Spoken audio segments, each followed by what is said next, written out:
ជាងនិយាយទៅតែពេលនេះបេងដងឈឺចាំគ្មានបងក្បែរនឹងគេនឹងអារម្មណ៍ឯកា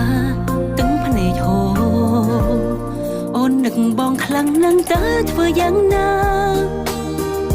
មកថាបាយតែចិត្តនៅស្រឡាញ់តើអាចផ្ដល់អោកាំងអូនបានទេអើយអូនបានកែប្រែជាថ្មីព្រោះស្រឡាញ់បងទៅអូនប្រឆាំងខ្លាំងពេលឃើញស្រីផ្សេងគេមកស្និទ្ធស្នាលធ្វើចិត្តមិនបានទុំដឹងថាគេត្រឹមតែជាមិត្តតែចិត្តចង្រៃនៅតែគិតច្រើនចង់ផ្ដើមស្នេហ៍ជាថ្មីធ្វើជាងមនុស្សស្រីពីមុនដែលបងធ្លាប់មើលថែតែអូនក៏ដឹងខ្លួនច្បាំងថាទៅមិនរួចទេមនុស្សតែបាយគឺវាបាយហើយ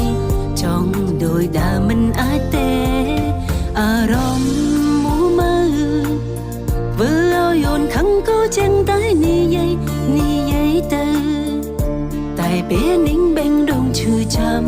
គ្មានបងក្បែរនឹងគេនឹងអារម្មណ៍ឯកាទាំងភ្នែកហូរអូននឹកបងខ្លាំងណាស់តើធ្វើយ៉ាងណាមកថាបាយតែចិត្តនៅស្រឡាញ់តើអាចផ្ដល់អោកាំងអូនបានទេ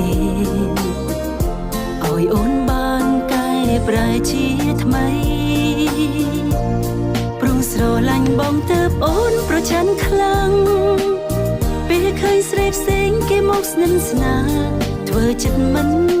បានទុំដឹងថាគេត្រឹមតែជាមិត្តតែចិត្តចង្រៃនៅតែគិតច្រើនអូននឹកបងខ្លាំងណាស់តើធ្វើយ៉ាងណាមកថាបែកតែចិត្តនៅស្រឡាញ់តើអាចផ្ដល់អោកាំងអូនបានទេឲ្យអូនបានកែប្រែជាថ្មីព្រោះស្រឡាញ់បងទៅអូនប្រឆាំងខ្លាំងពេលឃើញស្រីផ្សេងគេមកស្និទ្ធស្នាលធ្វើចិត្តមិនបានទុំដឹងថាគេត្រឹមតែជាមិត្តតែចិត្តចង្រៃនៅតែកិនច្រើនទុំដឹងថាគេត្រឹមតែជាមិត្តតែចិត្តចង្រៃនៅតែគិតច្រើន